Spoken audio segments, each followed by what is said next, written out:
أعوذ بالله من الشيطان الرجيم بسم الله الرحمن الرحيم والصلاة والسلام على أشرف المرسلين محمد بن عبد الله وعلى آله وصحبه وسلم تسليما كثيرا. السلام عليكم ورحمة الله تعالى وبركاته. Louange à Allah subhanahu wa ta'ala, Seigneur de l'univers, et paix et bénédiction sur le prophète Mohammed sallallahu alayhi wa sallam. Chers frères, sœurs, on vous souhaite la bienvenue à votre séance préférée, Sungalo Wadjili, sur votre chaîne préférée TM1 dans ces mois bénis de Ramadan. Un mois de miséricorde, un mois de pardon, un mois de repentir, un mois de renforcement spirituel, un mois où le musulman essaye de renforcer sa foi et tirer profit de ces mois bénis de Ramadan pour obtenir une lumière, une foi qui les permette de résister en dehors des mois bénis de Ramadan. Chers frères et sœurs, la foi est une miséricorde d'Allah subhanahu wa ta'ala.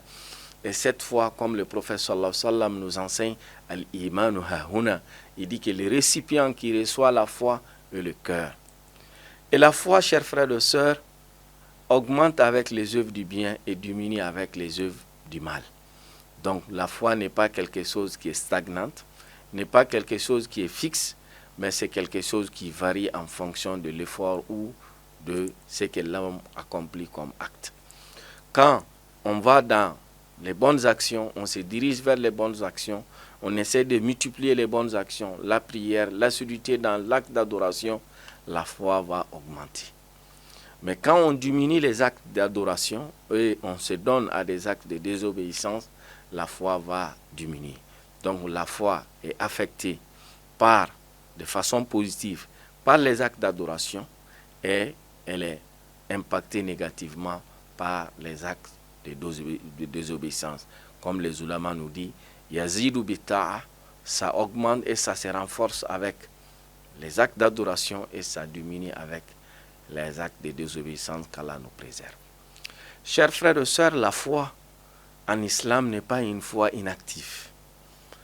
Et la foi, une foi qui n'est pas accompagnée par des bonnes actions, une foi qui n'est pas accompagnée par des actes de soumission à Allah subhanahu wa ta'ala, devient une foi satanique. Qu'Allah nous préserve. Une foi satanique, c'est quoi? C'est de dire que je crois. Le shaitan aussi croit à l'existence de Dieu. Iblis ne doute pas. Il croit que Dieu existe. Il croit à l'existence du paradis. Il croit à l'existence de l'enfer. Il croit au jour du jugement dernier. Il a cette croyance, il a cette conviction.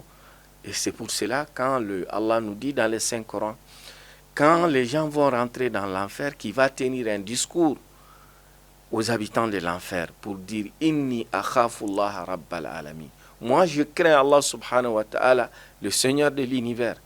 Donc, chers frères et sœurs, la foi que l'islam nous enseigne, la foi que l'islam nous recommande, n'est pas une foi inactive, n'est pas une foi uniquement qu'on prononce par la bouche, qu'on le dit dans le slogan « Je suis croyant, je suis musulman ». Non, mais cette croyance doit s'accompagner avec les actes d'adoration. Et dans le Coran nous enseigne tout le temps que la foi est accompagnée par de bonnes actions.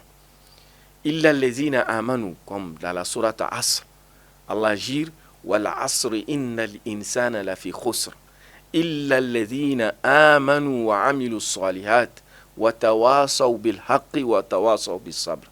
Dans cette courte sourate qui est composée de 3 versets, dont les savants disent que en réalité cette sourate a donné le résumé, si on peut dire, de la voie du salut, de la réussite pour l'homme. Qu'est-ce que cette sourate nous dit? Allah jure par le temps. Quand Dieu jure, c'est pour nous montrer l'importance et la gravité de ce qu'il va nous donner comme information. Wal asr, Allah jure par le temps qui détermine notre existence. Ta vie et ma vie est déterminée par un temps. Notre existence est déterminée par un temps. Allah jure par le temps. Wal asr. Innal insana, pourquoi il a juré? Innal insana lafi khusr, que l'homme se trouve dans la perdition. L'homme se trouve dans la déviation. Allah dit illa alladhina amanu, il a fait une exception pour sortir de ces dérives, pour sortir de cette ignorance, pour sortir de cette voie qui t'amène vers Le mal, Allah dit illa alladhina amanu. L'exception faite à certain nombre de personnes qui parviennent à réunir certain nombre de critères. Dans ces versets, Allah subhanahu wa ta'ala, il a posé 4 critères, 4 conditions qui permettent à l'homme de réussir, qui va permettre à l'homme de sortir dans cette, comme Allah dit, dans cette perdition. Illa alladhina, sauf ceux qui parviennent, illa alladhina amanu, sauf ceux qui ont cru, c'est-à-dire avoir la foi. Illa alladhina amanu, il faut avoir la croyance. Une croyance, comme on dit, véridique, une croyance éclairée, une croyance fondée sur les 6 piliers de la foi, une croyance conforme à ce que le prophète sallallahu alayhi wa sallam nous a enseigné. Mais cette croyance ne sert à rien si elle n'est pas accompagnée par illa alladhina amanu wa amilu salihat, et faire de bonnes actions. Donc, la foi, si elle existe, elle doit être accompagnée par de bonnes actions. Donc, chers frères et sœurs, et cela commence par les actes d'adoration. Cela commence par la prière. Cette prière qui montre notre foi, qui montre notre reconnaissance à Dieu.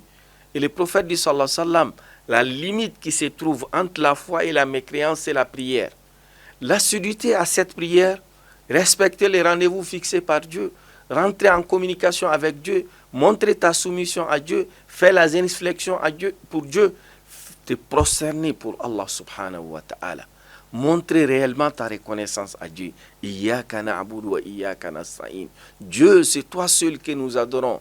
Et c'est toi seul que nous demandons, auprès de toi que nous demandons l'aide et l'assistance. C'est là ce qui prouve réellement la soumission de l'homme à Allah subhanahu wa ta'ala. Illa alladhina amanu wa amilu salihat. Donc la foi ne sert à rien si elle n'est pas accompagnée par de bonnes actions. Ça, c'est la deuxième condition. Al-Iman, la foi. Wa amalu salih, de bonnes actions.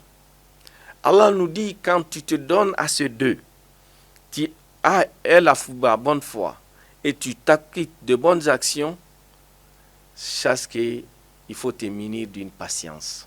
Il faut être patient et endurant. Illa alladhina amanu wa amilu salihat wa tawasaw bil haqq. Et c'est recommander mutuellement la vérité. Ça veut dire quoi, chers frères et sœurs? Quand tu parviens à découvrir la voie de la vérité, la voie du salut, qui te permet de réussir dans la vie ici-bas, dans la vie de l'au-delà, il faut penser aussi à ton prochain. Il faut penser aussi à ton voisin. Ne pense pas que toi seul, tu vas accéder au paradis en oubliant les autres, que les autres partent dans l'enfer. Il faut penser à eux. Il faut partager ses biens avec eux. Il faut les faire comprendre cette vérité. Watawasaw bil haqq.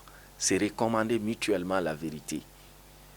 Et dans ce travail, tu vas rencontrer des réactions. Peut-être certains vont te comprendre, alhamdulillah. D'autres vont réagir négativement, comme on dit, quand tu es dans Kabourou Kelenkon, on ne rentre pas dans la même tombe. Et d'autres vont réagir de façon violente. D'autres vont te dire des paroles.